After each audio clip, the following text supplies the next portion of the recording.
We're live. I don't know why I'm so excited. I feel like I'm somewhere between. Is it Fozzie Bear that's like this or Kermit like, oh? So, hello, and welcome. Welcome to Growth Groove with Dr. Erica. You know, you can always find me doing Growth Groove with Dr. Erica on Tuesday nights at 7 p.m. Eastern. That's the one time, I'm always going to be here. So I am really excited to be able to spend this time with you tonight. Couple of housekeeping things. The first thing, if you know someone that needs this, share. Sharing is caring. The next thing, if you know someone that needs this, tag them. You want to be fancy, start a watch party. I'm not against watch parties. The last thing is if you're watching it later, don't even worry about it. Put hashtag replay in the comments. Hashtag replay. So tonight, what I want to talk to you tonight is there's been so much talk about the new normal. So today's topic, we're going to be talking about what is the new normal? Because everybody keeps talking about it. It's like, okay, what are we doing about new normal? What is the new normal? Doing this in the new normal, dealing with COVID in the new normal. And I really feel like this term new normal has taken on a totally different life in the middle of COVID-19, even though we're in the midst of a lot of transitions. There are so many transitions going on. We're dealing with a lot of transitions with people's perceptions or how they're dealing with racial injustice. We're also dealing with transitions with potential leadership when it comes to this election and what's coming up from that. But I do realize for a lot of people, the idea of the new normal keeps coming up more surrounded around COVID-19.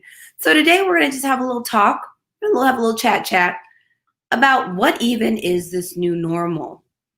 Are y'all ready to do it? So do me a favor, just let me know where you're coming from. So just shoot in the chat, just let me know where you're coming from while we get going. So as we said, everyone's talking about the new normal, and quite frankly, I have a lot of mixed feelings about saying the new normal. So the first thing to even get to, is there a new normal? You might be like, Dr. Erica, what do you think? Well, Dr. Erica says, this was such a trick question. I'm not a huge fan of the new normal, partially because who's to say everything we were doing before was totally normal? And who is in charge of what even is normal? Who is the normal police? I don't know who the normal police are. And one of the things about kind of getting into the old normal, the new normal, is sometimes it just is what it is. And trying to classify it as normal, abnormal, is just, number one, it takes a lot of mental energy. Number two is it can set you up for a lot of disappointment and frustration.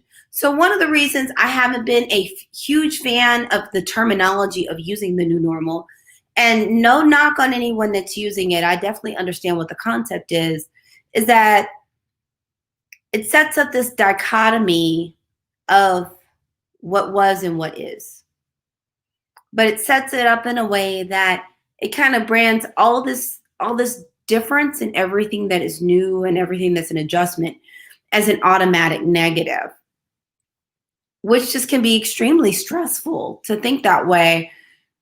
And it puts you in a space of we're going to have this law of a universal law moment here. But if you're constantly looking at how things were, how you want them to be, how you don't want them to be what they are, or you want it to be how it was before, is that puts you in a point where you are having a mindset that is more around scarcity and lack. So you're focused on everything you don't have or what you can't have or not getting what you want. And unfortunately, then that sends up energy to the universe to do more of that. And nobody wants more of what you don't want or more of what you don't like. And it puts you in a space where you can't necessarily focus on the things that are actually going well because you're spending so much time focusing on what isn't going well and what isn't the way you like. So the question is, what is the new normal? And guess what? I answered it. That is a trick question because there is no new normal. It is just what things are day to day, what is functionally going on and adjusting. And part of the reason I'd say there is no new normal is things are in such transition and flux that if you say something's the new normal, what happens when it changes a couple days from then, a week from then, a month from then, a year from then? You're constantly going to be in the cycle of what is the new normal. It sounds exhausting just when I talk about it. So how do you get through this? Because the fact that we're even having these conversations around new normals is saying that there's something uncomfortable. And I won't say it's necessarily negative, because sometimes things are uncomfortable and they may not be at a level of full distress. They're just uncomfortable. Now, there are times where people are feeling significantly distressed, but there are also times where it's just uncomfortable or it's unfamiliar.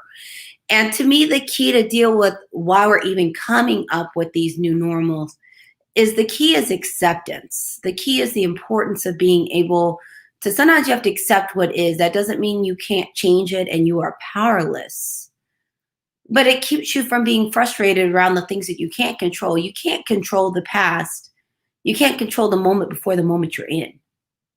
So if you're totally focused on being so uncomfortable, you're never going to get comfortable. So to me, one of the biggest keys to deal with these ideas of new normals, and just shifting circumstances is that you have to at some point have some level of acceptance so that you're not spinning your wheels, especially your emotional wheels, fighting what just is. Now, that doesn't mean you can't come up with a plan for improvement. Doesn't mean you can't come up with a plan to do things different. It doesn't mean you can't be a change agent. This is all about, I had an old friend that used to always talk about managing expectations. And we manage expectations with other people, and it helps manage relationships. It helps manage workflow. But we also manage expectations with ourselves. It helps our emotional health if we're able to manage expectations. And by being in a position where you are in a place of acceptance, you're able to manage the expectation of what already is. And then you can get to putting together your plan or vision of what you want and how to get there, but not by sitting literally fighting downstream. So that's what we were talking about tonight. Again, I want to say welcome to everyone that has joined. If you're watching it later on the replay, don't worry, just take hashtag replay in the corner or in the comments, actually. And if you'd like to share this or feel like anybody needs it, you can always share, tag, or start a watch party. I am down for all of it. And we're going to do a quick recap. Then I'm going to get out of here. Get you out of here. I'm not getting out of here. Well, I guess we all getting out of here. We're not going to be in this room forever. So today's topic is, what is the new normal? Oh, let me take this comment down. You can't even see what we talk about anymore. I'll stick one more comment up. All right, let's head on over to this recap. If I can make everything work today, this is one of those days I feel like I'm having technical difficulties today, but I'm so glad y'all are working with me in all my technical difficulties. So we're talking about what is the new normal. The first thing we talked about is there a new normal? And in my eyes, there is not a new normal, because everything is going to continue shifting. Number one, we said, who is the normal police to determine what was normal to begin with? And things are shifting so quickly and things are changing that you're never going to feel like you got there. No one knows when we'll get back to something that feels like a true steady state. And this is what I'm going to sound like a chemist or a scientist, but we just don't know. So by setting up normal versus new normal, it's kind of like, this is good, this is bad, or this is just kind of the consolation prize. It is what it is. It's so cliched, but it so fits that instead of looking at the new normal, we can have a shift of perspective to, this is just a new experience and we are adapting, and we can be very adaptable and innovative. So these are opportunities for innovation. It's opportunities for us to learn, opportunities for us to do things in a different way. And who doesn't want a new opportunity? And the next one was, what even is the new normal? And spoiler alert, I don't feel like there is a new normal. So there is no new normal. Trick question. It's just this shifting construct. We are just continuing to work with it. And I do think that by not putting so much pressure on something to be the new normal or a normal is that it lets us be in a place where we're not putting so many expectations that we're constantly frustrated or feel like we failed at something or are just disappointed because something doesn't live up to our expectations. And sometimes we have to get comfortable with the discomfort that no one grows.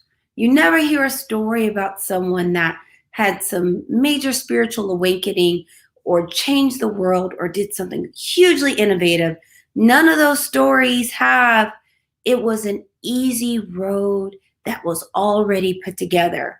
People always have to do something new. They always have to sit and deal with their discomfort. And quite often they also have to deal with failure. So that brings us to the key is acceptance. You have to be able to accept what is. And then you can go about figuring out how you want to change things and how you want to become better or how you want to innovate or how you want to adjust, how you want to adapt. But as long as you're fighting against what is in the moment, because we can't change what has already happened, is you're going to be spending so much energy and frustration and disappointment, potentially anger and sadness and lack and scarcity that you're not going to get to share the abundance or make those memories because you're going to be so filled with disappointment. So I think the acceptance is important because it lets you move forward as long as you are in the space of grieving what is no more. And I'm going to say what is no more, which is a little bit different than grieving someone that died, but just people are grieving their lives and their situations. They may be grieving their financial situations, what was going on with work, their primary jobs. They may be grieving the fact that they're used to being more socially out there or they're not able to spend so much time with their family. Or I know people that are grieving traveling, but being able to be able to accept and let go of some of that so that you can make new memories, have some positive energy, and feel like you're still getting something out of every day. So that's what I got for you today. Thank you so much for coming. Again, if you don't know me, I am Dr. Erica, double board certified psychiatrist, Harvard trained, and integrative lifestyle coach. I'm on a mission to help women feel seen, valued, and whole on their own terms. But doesn't matter your gender here today. I'm just here to help you get through all this craziness with your sanity intact. I do that through my books. My latest book is Fix Your Fairy Tale, A Woman's Guide to a Great Life, Love, and Legacy. I also have a telepsychiatry practice, which I usually tell you where to find, but I have something special is because we've been talking a lot about kind of how to deal with perspectives and how to move forward, is that I know the end of the year is coming, but we still have time. We can still take advantage of the rest of this year and go into 21 and make it a good year. You know, I don't want a situation where we feel like 2020 is a lost year and then we're going into another potential lost year. So I'm doing something special for you. We're going to do the Define Your Fairy Tale Vision Board Challenge. It's a 5-day free challenge. I'm so excited. Website is up. So visualize 20, scrolling. Oh, grass here. Just sign up. It's going to be 5 days of super fun. You're going to learn how to do your vision board and how to make it actually work. Because I know so many people are like, well, I do it and nothing happens. Or I've been meaning to do one and I haven't done it. So this is going to be for you because not only are we going to do it and get it done, is I'm going to show you how to make it work for you so that you can get those visions coming to life. All the magic. So thanks again for coming on. I have something special for you tomorrow. So Joy Stevens, business coach, life coach, all political pundit, all the stuff is going to be on tomorrow. We're going to be talking, you're going to get some behind the scenes discussion around kind of how visions of our lives change and how we can adapt and also utilize our tribe to help us move through our visions and attaining them and dealing with them as they shift and change. So I can't wait to see you tomorrow at 6:00 p.m. Eastern. So have a great night. Thanks again for coming. Make sure you call someone, at least tell them you love them. You do that.